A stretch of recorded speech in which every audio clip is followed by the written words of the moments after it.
m'appelle Justine Marsolier, j'ai 28 ans, je suis en deuxième année de postdoc dans l'équipe d'Isabelle Richard à Genneton. On travaille sur une maladie musculaire qui est induite par une mutation dans un gène qui normalement est présent à la membrane de la cellule musculaire. Et lorsqu'elle est mutée, elle est retenue à l'intérieur de la cellule. Et donc nous, on essaye de trouver des composés chimiques qui vont permettre de réadresser la protéine à la membrane de la fibre musculaire. Je m'appelle Marie-Thérèse Daher, j'ai 23 ans.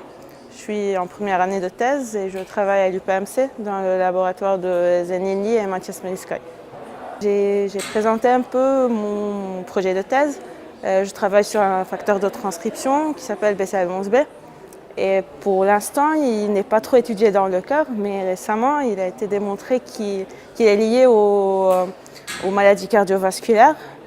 Et c'est pour ça qu'on l'étudie. Et pour l'instant, j'ai eu quelques très intéressants résultats et que c'est impliqué dans l'hypertrophie cardiaque. Et là, je vais enchaîner pour pouvoir trouver comment et pourquoi. Alors moi je suis Muriel Sébastien, je travaille à l'Institut des neurosciences de Grenoble et j'ai 26 ans. Moi je travaille en fait sur la dynamique de certaines protéines du muscle. Il faut savoir qu'il y a des structures qui sont très organisées et très précisément localisées dans le muscle. Et en fait on a très peu d'informations sur d'où viennent les protéines qui se situent à cet endroit-là. Et donc moi je travaille simplement là-dessus, comprendre comment est-ce qu'elles vont arriver dans cet endroit très précis et faire leur fonction pour que le muscle fonctionne bien, tout simplement. Alors moi je m'appelle Pierre Klein, j'ai 29 ans, je travaille sur Paris à l'Institut de myologie. Alors moi je travaille sur une maladie rare, une dystrophie, qui s'appelle la dystrophie musculaire oculopharyngée. Donc c'est un nom un peu barbare pour juste dire que en fait il y a deux muscles qui sont touchés, c'est le muscle releveur des paupières et le muscle du pharynx.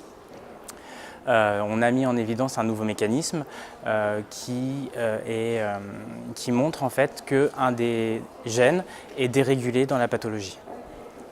Donc en fait, juste pour essayer de faire simple, entre les gènes et les protéines, on a des molécules qui s'appellent les ARN. En fait, ces ARN sont très souvent coupés et recollés entre eux pour donner la protéine.